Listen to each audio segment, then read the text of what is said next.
Hey, what's up, guys? Hey, wanted to talk with you quickly here about rotation. I'm not exactly the foremost expert on rotation when it comes to Football Manager, but I'll show you some of the things that I try to sort of keep in mind as we rotate and try to get a chance for everybody to play in our various matches.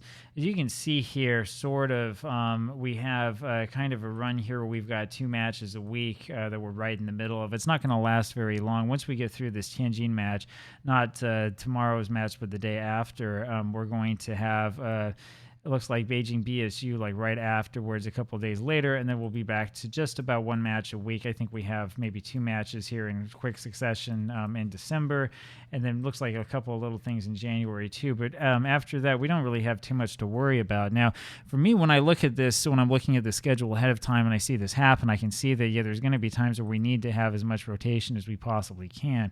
And so you kind of keep that in mind as you go back over here to your tactics. What you want to look at first, of course, is who your opposition is, right? So we just finished playing against Guangxi Pingguo, who are in 13th place, and everybody was telling us, oh, yeah, you'll be able to beat them. Suzhou Dongwu is actually worse. They're in 15th place in a 20-team division. And so when you look over here, it will tell you that an easy win is predicted. This is kind of like your first sign that, hey, if you really want to do some like real rotation, this is kind of where it can happen. The reason why you want to rotate as much as you can is because you want to try to get some game time for these younger players or players who just haven't played that much at all, so they can get a little bit more experience. I know what everyone's going to say, and it is true that if you have a guy like Li Chang who's 17, having first team experience is not necessarily going to help him develop that much. It's not going to be a huge difference between having him play on like a youth team, right? But it still is something to keep in mind, is something to try. And especially when you have a guy who's like resolute or has like perfectionist or professional personality, you will see them advance a little bit more because of that personality and the impact that it has.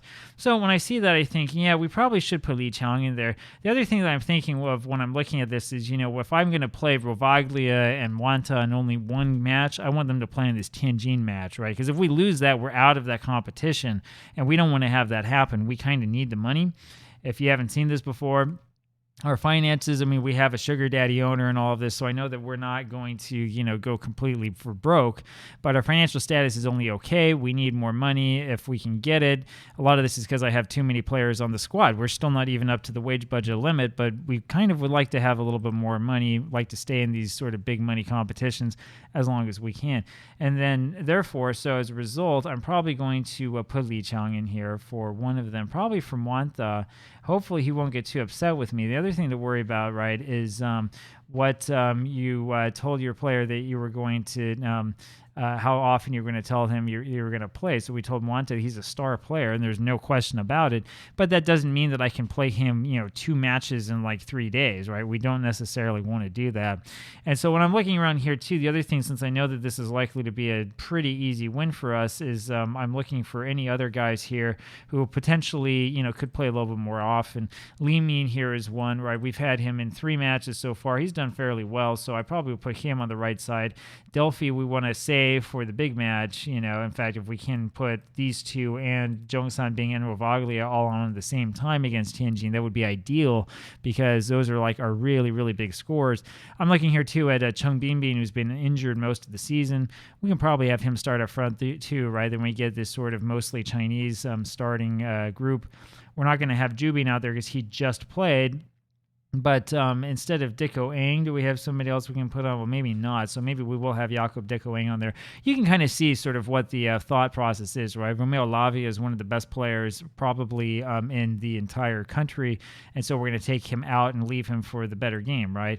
Paul Wade is one of the best young players I've ever seen in my life. And so we'll put Ding Yuchi in there instead, right? And give him a chance here to play. Yeah, he is rated. And I think we have him training as a defensive midfielder too. We do.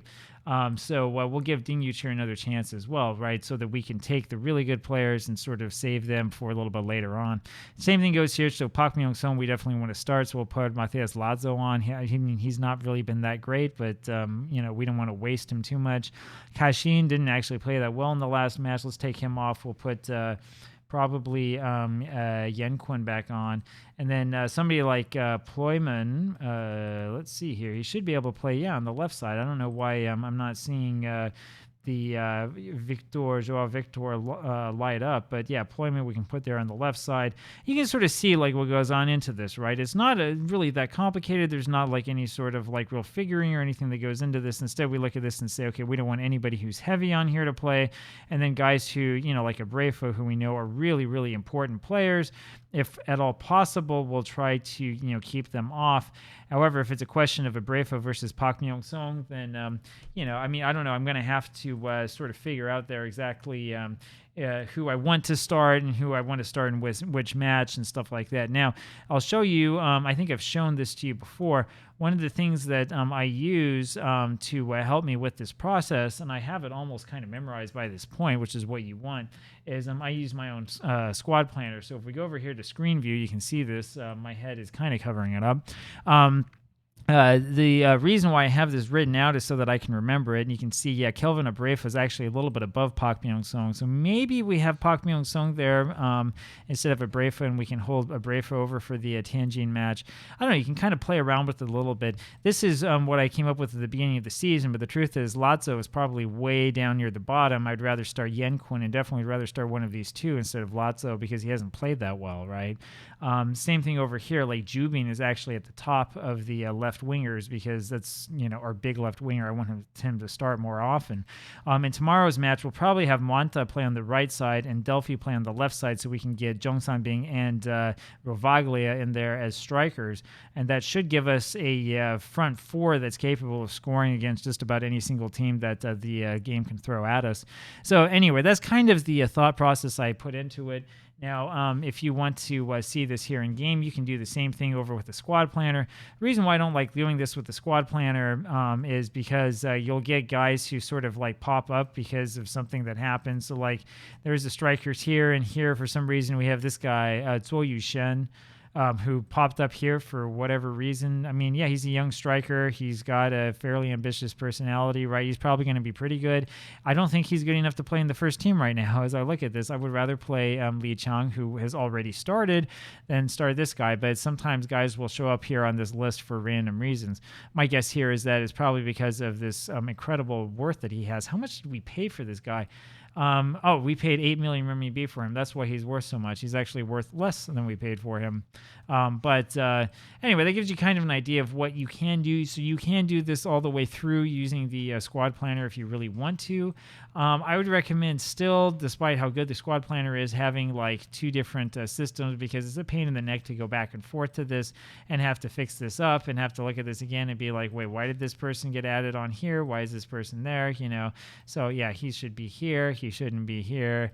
And you're always trying to fix this thing or fix that thing, The squad planner is a good idea, but really when it comes to rotation, there's nothing quite like having just a document that you edit and that you look at. And then also knowing yourself who the players are and which player you really want to be playing in which role. That's what will help you out the most. I'm sorry, it was not Ployman there. It's Abrefo that we want to take off for Park Myung-sung.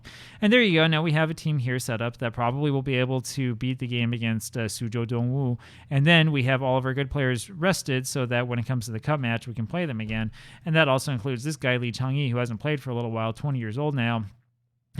Pretty good player, I would say, and we probably should let him play more cup matches here. Anyway, there's my thoughts on squad rotation and how it works. You have to pay attention, and you got to know your players. You got to know your team's strengths and weaknesses. But if you do it right, eventually you get to the point where you have an A team and a B team and maybe even a C team that are all equally good, and then you'll never be stopped. Anyway, I hope you're having a good day. Talk to you later. Bye.